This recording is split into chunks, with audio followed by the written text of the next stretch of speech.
This is very important because we are not in a bilateral negotiation. People forget that completely. People think that this is somehow a bilateral negotiation between Russia and Ukraine. It's nothing of the sort. We are in a completely interconnected world where this war impacts the entire world and where Russia has global interests. The United States has global interests. Europe has global interests. If you vulgarly cheat on an agreement that you've made to the whole world through the UN and specifically the UN Security Council, the consequences are quite different from what you would have in a bilateral situation where one side cheats on the other, but there's no recourse to third parties. This is the idea, by the way, of law itself, that you don't have vendettas and revenge matches between two sides. You multilateralize it. You put it in a context where there are broader interests at stake. This is very, very basic. It's a very basic concept of diplomacy. Treaties are not bilateral documents if they're properly drawn, and flagrant violations of treaties that are agreed and systematically monitored and well designed impose high costs on the violators. And so the idea that is very often stated in Europe these days, well, we could agree on something, but then Putin will just cheat and continue, is extraordinarily uh, extraordinarily naive. And by the way, since everything in discourse goes back to someone's historical example, and typically to Munich in the fall of 1938, it should be said very explicitly that that agreement that was reached between Hitler and Chamberlain, when Hitler vulgarly violated it, soon afterwards had massive repercussions against Germany, including the massive accelerated rearmament of Britain, including uniting much of the world against Hitler, including exposing Hitler to the lies, including the ability of the United States to enter into many agreements even before entering into the war itself in December 1941, including enabling Churchill to face down those who would compromise with Hitler in May of 1940 by saying Hitler cannot be trusted to make an agreement. So even the most famous case that Europeans look to of saying we can't deal with the other side, Munich 1938, appeasement of Hitler, historians that are serious historians know that, first of all, Hitler felt that he had been tricked into that agreement because it did expose his hand. It did change his timing. It did weaken his position. It did lead ultimately to his defeat. That's not the history we tell now. The history that is told in the tabloids is never negotiate with the other side. Well, I would say two things. One, this is not Munich 1938. There's none of the preceding history. There's none of the contextual situation. The whole analogy is pathetically weak, and we've been making that phony analogy through every war the United States has been in for 50 years, whether it's Iraq or whether it's any other place. So it's false. But even if it were a serious analogy, it's a completely misunderstood historical event. And so I would just say my bottom line is treaties are important. They can work. They need to be properly drafted. They need to be properly monitored. They need to be understood for what they are, which is to multilateralize a crisis, not to bilateralize an ongoing crisis. You you mentioned earlier that the future of NATO might come into question, and this is interesting because Elon Musk has been also on Twitter. What his role is in the U.S. government is still unclear, but nonetheless, he's he's brought up this idea that why are we still drawn into this? The Europeans have their coastal endeavor. This is preventing us from pursuing our actual interest. Now, it's been my personal hope for 30 plus years that the NATO would be converted into an inclusive European security architecture as opposed to being a hegemonic project, constructing Europe without Russia, which becomes a Europe against Russia. But what happens now? Because if it's not going to be an instrument in more towards surrounding Russia, what is the purpose? In the 90s, we had slogans like expand or die, out of area or out of business. Do you see a possibility that NATO will lose its purpose and even collapse as the interests of its member states begin to diverge more and more? And if it's not going to be used only as an instrument against the Russians? NATO lost its purpose in 1990. The Warsaw Pact was ended.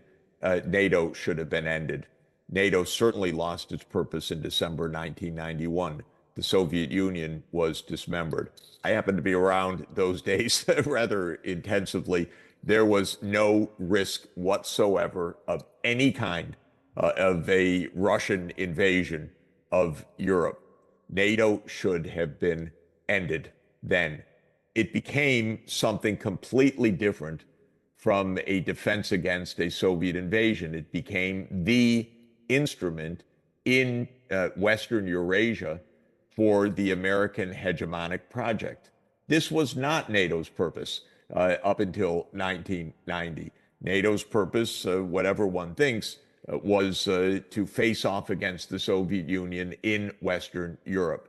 But it became, as an expansionary organization, precisely and explicitly part of the American unipolarity and American hegemony and American police enforcement powers. And it was used in this way repeatedly.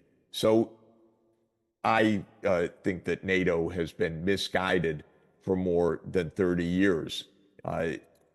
Right now, it's fraught with the problems. One is the United States, rightly under Donald Trump, is saying, well, those 30 years of adventurism, of expansion are over. They failed.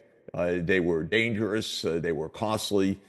We're not doing it anymore. The Europeans are supposedly in panic over this, but they should get a grip and understand what's been said. The United States did not say NATO is over. The United States said NATO will not expand further. So this is one big point. Trump is also saying a second point, which is Europe has to spend more on its own defense. By the way, I favor a European common defense. This is the right approach. That may mean another percentage point of GDP in spending. I don't think it's 5% of GDP. That's if you're going to war, but no one should go to war. But to have a proper deterrence and a proper military force in Europe might be 3% of GDP right now. Okay, that's fine. Do it. But that's different from NATO. Will NATO, in the form of Article 5, guarantees that the United States would swoop in to a European war, still apply? Well, this is where I say in 10 years we may not have NATO. If the Europeans act as stupidly as their leaders are speaking right now, NATO will end. If Starmer and Macron continue to beat the war drums and actually perhaps even mean it, that they're going to unilaterally place troops on the ground in Ukraine, this would accelerate the end of NATO, because the United States political scene and public will not say, my God, they had a chance for peace, but they went to war and we're supposed to defend them if they're attacked in return. No way. The United States absolutely would lose interest because the US doesn't want to get into World War III. So if Starmer and Macron persist in the way they're persisting right now, they're accelerating the end of NATO. Now, one could say, oh, that's their Machiavellian plot. I don't think so. I don't think there's anything clever about what they're doing, but that is the inadvertent result of their actions. Just a very quick last question. You mentioned before that you do speak sometimes with some Western political leaders, and what do they say actually is the objective here? Because again, Starmer's talking about a coalition of the willing. Macron says he doesn't care what Moscow thinks about peacekeepers, European peacekeepers, even though Russia will target them. Beyond this, beating their chest, is this to try to sabotage the peace agreement? Is it try to make Europe relevant by elevating its voice and heightening the stakes, or are they actually preparing for war without sufficient troops? Do they have any insight or tell you anything that makes any of this seem rational? Or Twice in the last week, I heard once from an official, once from a senior thinker in Europe, the statement, "Oh, Jeff, why do you take these protestations of NATO enlargement so seriously? We know that NATO's not going to enlarge to Ukraine." I heard this twice in the last week.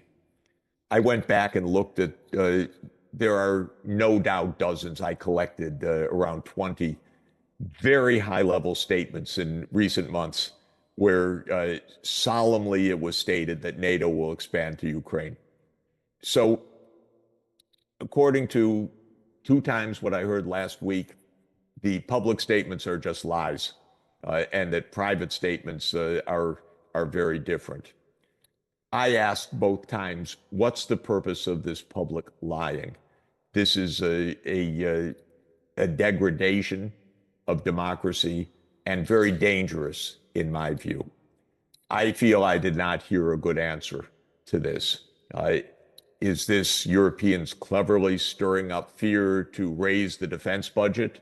Is it Europeans trying to become heroic figures because they lack public support in their countries? Is it laziness because we have Article 10 of the NATO treaty, which claims an open door so no one can say otherwise? Is it naivete? To my mind, it's lying. It is in private, they say one thing, and in public, they say another thing. This kind of lying can get us all killed, as far as I'm concerned.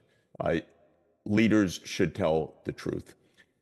Really, I'm not talking about a tactical military maneuver from morning till afternoon. I'm talking about high policy that's stated and restated and restated. If they believe privately something different from what they're saying in public, they need absolutely to stop the lying. If they really believe that NATO will enlarge, they need to get their heads examined, frankly, because they don't understand anything that's going on. My take is that they're lying. And I am aware that politicians lie, but lying on something of such gravity and consequence and so repeatedly over a period of decades, and even in the context of war and risk of nuclear war, is unacceptable. agree. Anyways, I've already taken too much of your time, so Professor Sachs, it's always a great pleasure to speak with you, and thank you for your Likewise. insight. Thanks so much. Bye-bye.